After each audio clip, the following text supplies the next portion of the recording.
A very good morning to all the students.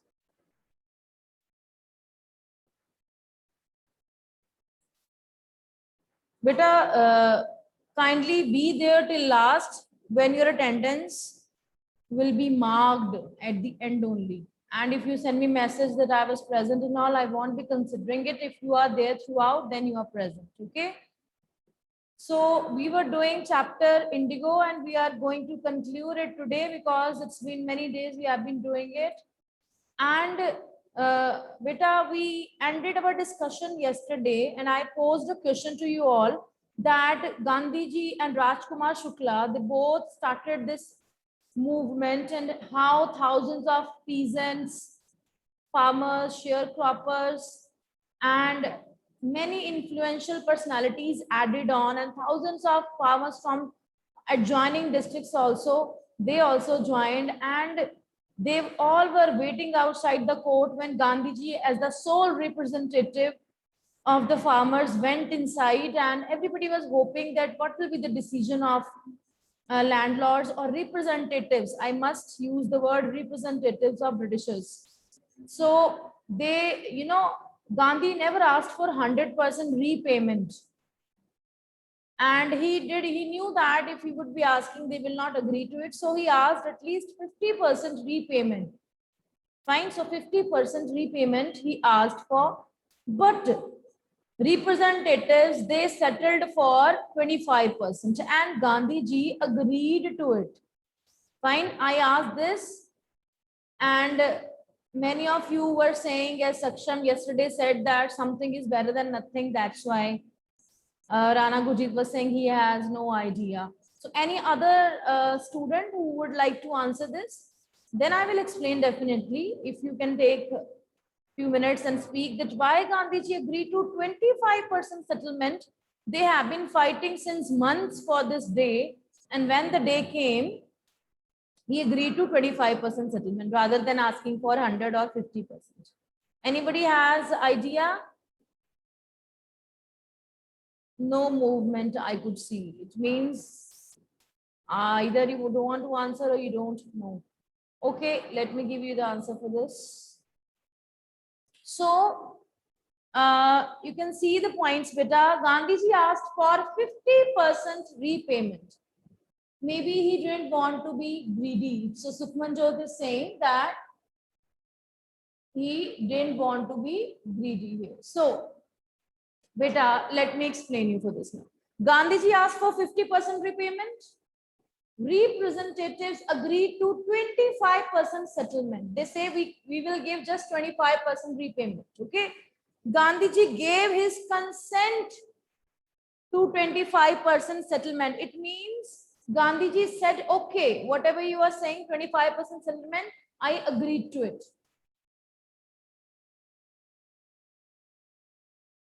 And according to Gandhiji, this is the answer to it, the question I asked you. According to Gandhiji, amount was less important than being self-aware and courageous. For the first time in Indian history, that it was happening that British planters and British landlords, they were, agreeing to the consent, or you can say forwarded by Indian peasants. In the past, they had never ever listened to Indian peasants. They were just, suppressing them. They were giving decisions. They were the decision makers. But this time, they were the decision takers. So a coin flips here. Got my point? So Gandhiji said amount was less important than, shaking and breaking the roots of British landlords. At least we are able to make them baffled. We are able to make them scared. Fine. Then they were ready to make this decision. Otherwise, so they were adamant. They were very obstinate. Ziddi the wo. Clear? Self-aware and courageous. So Gandhiji wanted Indian peasants to be self-aware and they should be brave and courageous. They should know what are their rights and they should know how to raise voice for one's rights. Okay. This is what Gandhiji wanted and it happened only. Now you can see I have written this in one phase. This one phase ended here. Then what were the consequences of this? This is the consequence I've written here. British landlords abandoned their estates and peasants got it back. So as a result, what happened?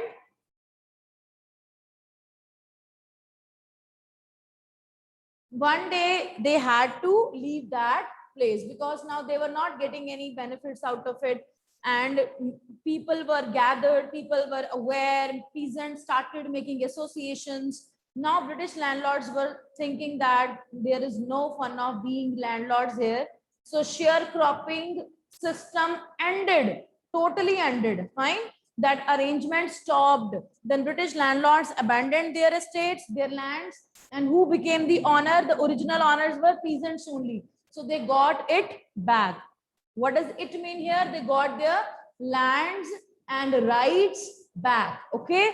Then third phase comes. Now after this, what next? Now Gandhi thought, now if I will leave this Champaran district as it is, the condition of the district was very poor. People were not educated, women were wearing tattered dresses, there were no primary schools, no schools at all. Fine, you can say the cleanliness was not there, people were not aware even.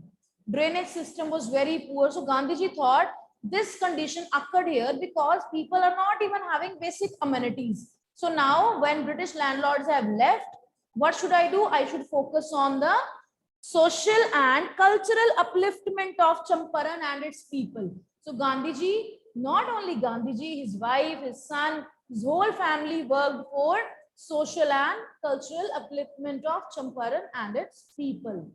Then next phase, very important beta, Charles Freer Andrews. Now you must remember this name. Why? When everything that happened, everything was happening, Gandhiji came there, he raised voice, he made all the people run from there, and then Indian peasants getting their land back. Charles Freer Andrews, he was one of the English pacifists.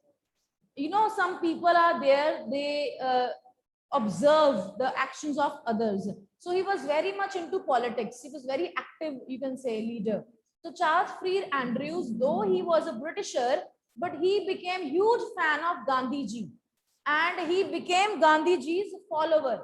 He wanted to follow Gandhiji and he wanted to be with Gandhiji. So now what happened? Many people, many leaders of, you can say, those who were associates to Gandhiji, they started giving suggestions to him. They started asking Gandhiji that yes, this is the time when we can make Charles Freer Andrews on our side. So in case we need to, you know, ask any information, or if we need to, we can use this person. This is very influential personality. You should ask him to join our party. But no, Gandhiji said, I came here, I came to Champaran district not for getting help from others. I came here to teach you all a lesson in being independent, not to be dependent on others. So what is the fun of getting help from Charles Freer Andrews? Or I don't, though he appreciated Gandhiji, but Gandhiji never admired, you know, taking people from opposition into his party. So that was the best lesson he taught, that we have taught lesson of being independent, courageous, self-aware. We will not take help from any outsider like Charles Freer Andrews. Okay, so you must know all the, we can say, the hierarchy of events, what happened and all, very important. Clear, beta? So now let's continue. My voice is audible to everyone. Before I proceed, I want to check. Those who are listening, send me thumbs up. Jaldi se. Sukhmanjot, Saksham, Suhani, Apurv, Anushka, Vanshika, Saini, Prabnur Kaur, Suhani, Kakshi, Hansika, Kapil. Fine. So I'm just checking whether you're sitting there or not. Anmol is there. Samyak Jain, Amarpreet. Fine. Rana Gujit is not sending me the thumbs up today. Why? So I'm just checking. Gaurav is not there. Fateh Singh is not there. Okay, Rana is there. Gaurav, Fateh Singh. Fine, fine, fine. Okay, now let's continue because we need to end this today. Now, yes, beta. Gandhi, yes, from page 52, in the end we were there. They thought he would demand repayment in full. Fine, this I'm going to read.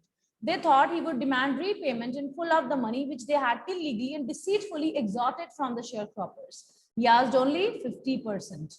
Who he? Gandhiji. There he seemed adamant. Right, Reverend J.Z. Hodge, a British missionary in Champaran who observed the entire episode at close range. So this man, he told everyone that who was observing and noting down. Fine. Thinking probably that he would not give way, the representative of planters offered to refund to extent of 25% that I have already discussed with you. And to his amazement, Mr. Gandhi took him to his word, and thus he breaks the deadlock. Breaking the deadlock means he wanted to, sort it out, that conversation. So that's why he agreed to 25% settlement. Now, beta, underline this.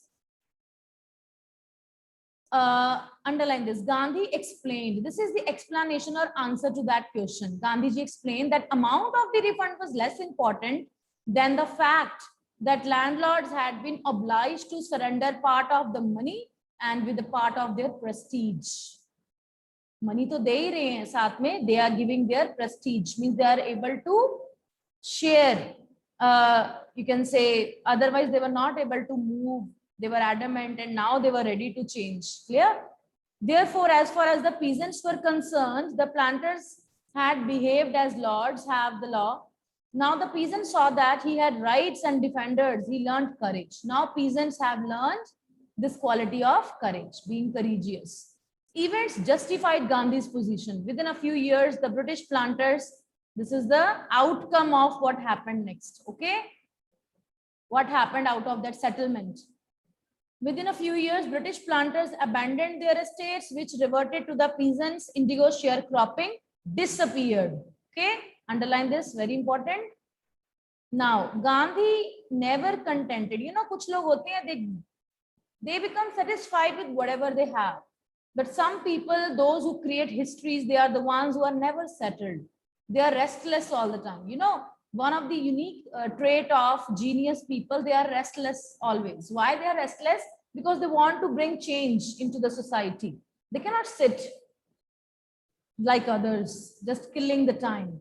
They need to do one thing or the other. So Gandhi never contented himself with large political or economic solutions. He saw the cultural and social backwardness in the Champaran villages and wanted to do something about it immediately.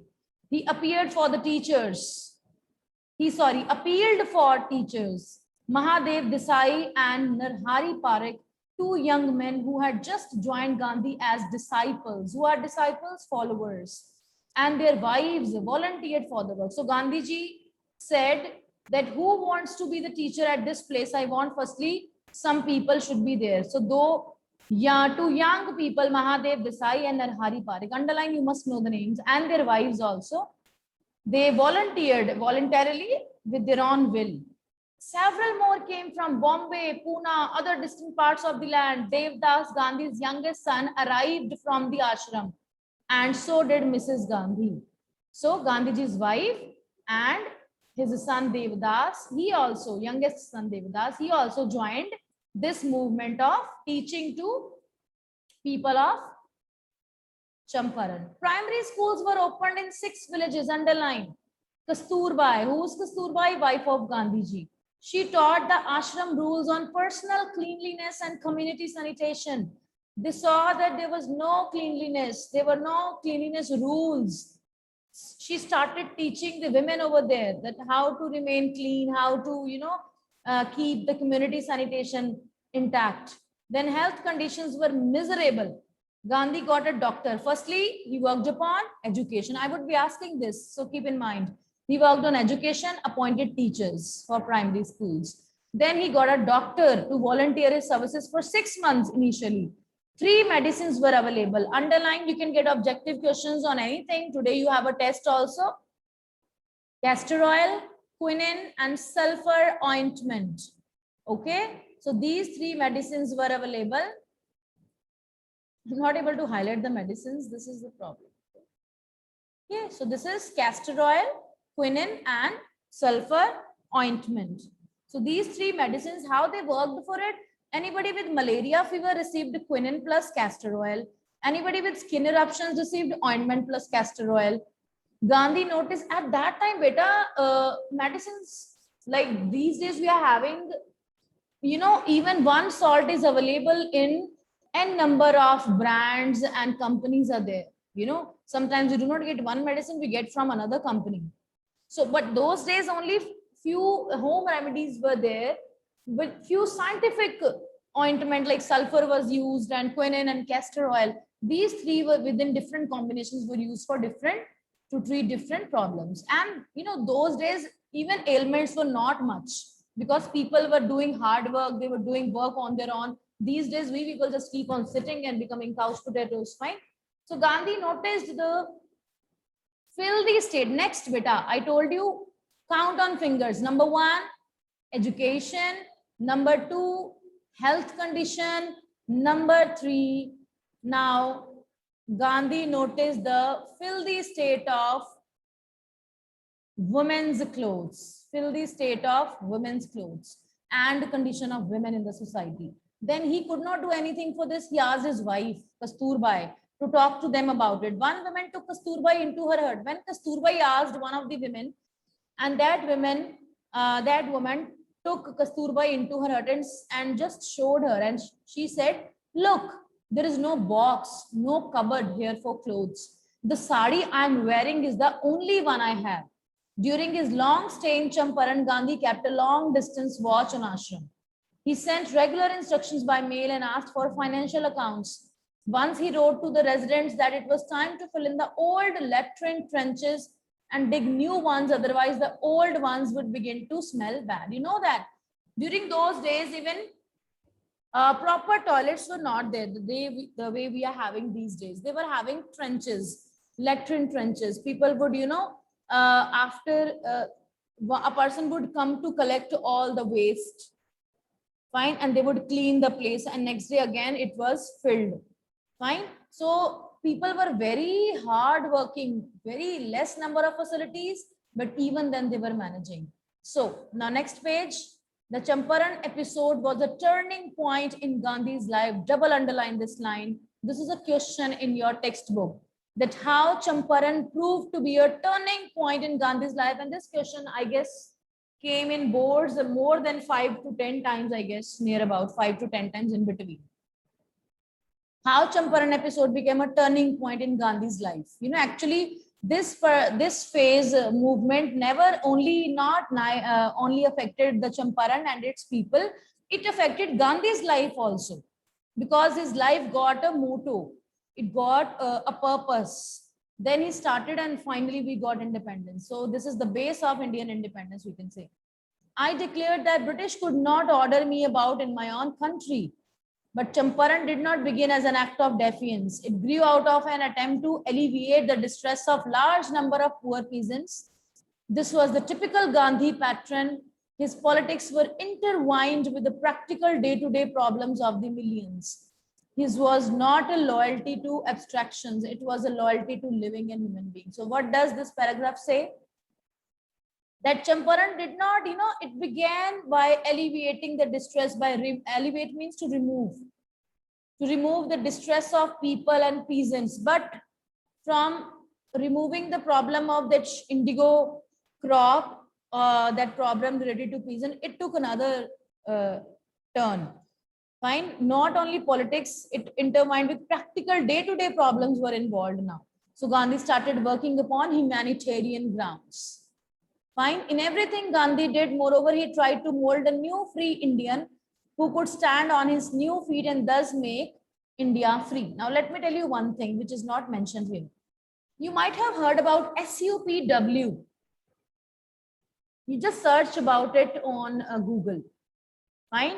Google it and you will find what is this SUPW. You know, when I was a child, we would have this SUPW period. You people have art periods, music periods, you know. So SUPW is socially, you can say, productive works. This is a full form. You can just search exact full form. you can say skill based learning, जिसको आप short form में कह सकते हो. Gandhi ji, invented that along with education, each and every child should have one skill. One should be able to, have the knowledge of one particular work, so that in life that person can work upon it and that person will at least survive in this world. So he tried to, in this way, he tried to mold Indians to stand on his own feet by adding up skills along with education, by making India independent. Early in the Champaran action, Charles Freer Andrews. Now comes beta, only 5 to 6 minutes are left. And this is the important concept, so kindly pay attention. Charles Freer Andrews, the English pacifist who had become a devoted follower of Mahatma Gandhi, came to bid Gandhi farewell before going on a tour of duty to the Fiji Islands. So Gandhiji, after completing this movement, after giving helping hand in this Champaran, now he has already appointed many people, many followers, his own family in Champaran, and now he was going to some other place, handling some other issue. Gandhi's lawyer friends thought it would be a good idea for Andrews to stay in Champaran and help them. So other friends of Gandhiji and followers of Gandhiji, other lawyer friends, they say, this British man who follows you, let's take his help. Andrews was willing if Gandhi agreed. So Andrews said, okay, no problem. If Gandhiji says yes, I would stay here. But Gandhi was vehemently opposed. Clearly, he said no. He said, you think that in this unequal fight, it would be helpful if we have an Englishman on our side? This shows the weakness of your heart.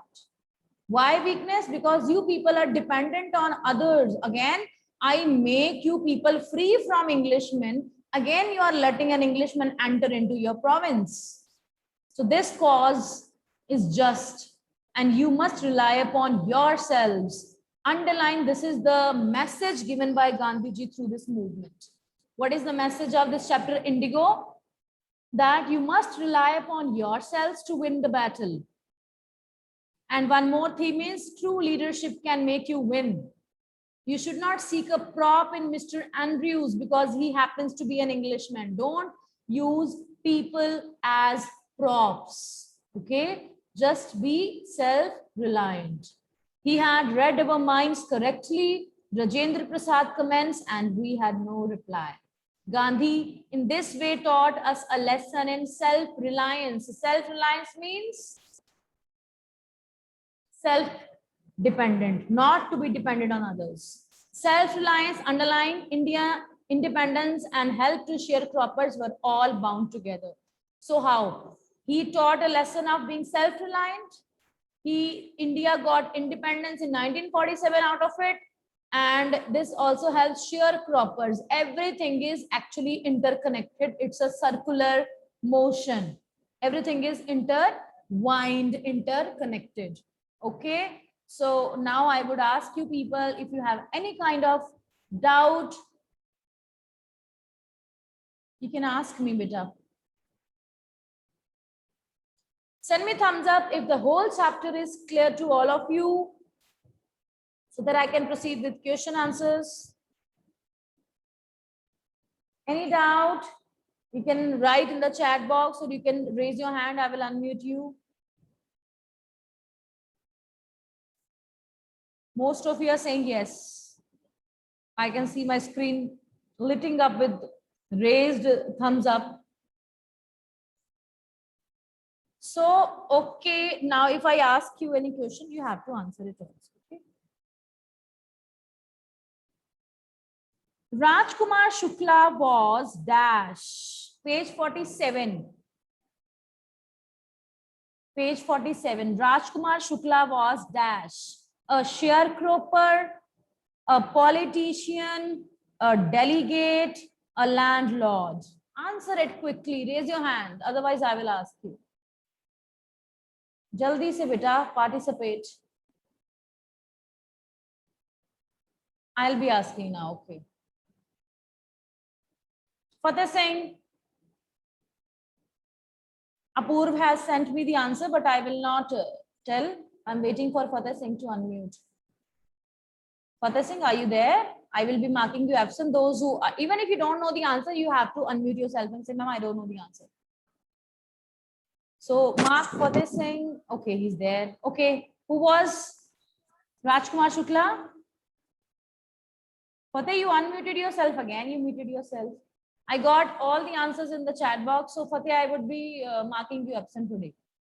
I got the answer from Saksham, from Apurv, from Rana Gurjeet, from Amarpreet. Yes, the answer is sharecropper. Well done. Rajkumar Shukla was poor, physically strong, or illiterate. Yes. Quickly send the answer. B part is Rajkumar Shukla was dash. He was poor. Rana Gurjeet says illiterate. Poor. Yes, he was poor peasant and he was. Who says he was illiterate? Have they mentioned? So he was poor. Clear? Poor peasant is mentioned in your chapter, but whether he was illiterate or not, that is not mentioned. So we will be considering poor. Why is Rajkumar Shukla described as being resolute? Why is described resolute? Because he was the first one to raise his voice against this sharecropping arrangement. He was the first one to meet Gandhiji to start this movement. Why do you think the servants thought Gandhi to be another peasant? Anybody can tell me why they thought that Gandhi is another peasant? You remember when Gandhiji along with Rajkumar Shukla went to Rajendra Prasad's house and they did not allow them to drink water from the well. Yes, Apurva, very good, because Gandhiji looked extraordinarily ordinary. Very good. So Apurva is saying he looked very ordinary persona. He was wearing very simple attire, dhoti, fine, and he was not dressed up as a lawyer should do. He was dressed up very ordinarily and he was wearing a dhoti, and they thought Gandhi to be a peasant, and he was very lean and thin also. Then page number 49, beta, list the places that Gandhi visited between his first meeting with Shukla and his arrival at Champaran. So we are not, I guess, much having time also. Yes. Time आपका हो चुका है. So I'm giving you the homework. Page 49. We have question one, two questions on page 49. One question on page 51, two questions on page 53, and then page number 44 and 55 as we always do. Fine, so I would be asking you only to answer this, and then we'll continue with writing skill tomorrow, okay? And today you have test exactly at 5 p.m. Be ready. Chapter Indigo, you need to read it, beta. I tell you, just read thoroughly. Clear? So you would be getting a test based on the whole chapter. Clear? Any doubts? No doubts are there?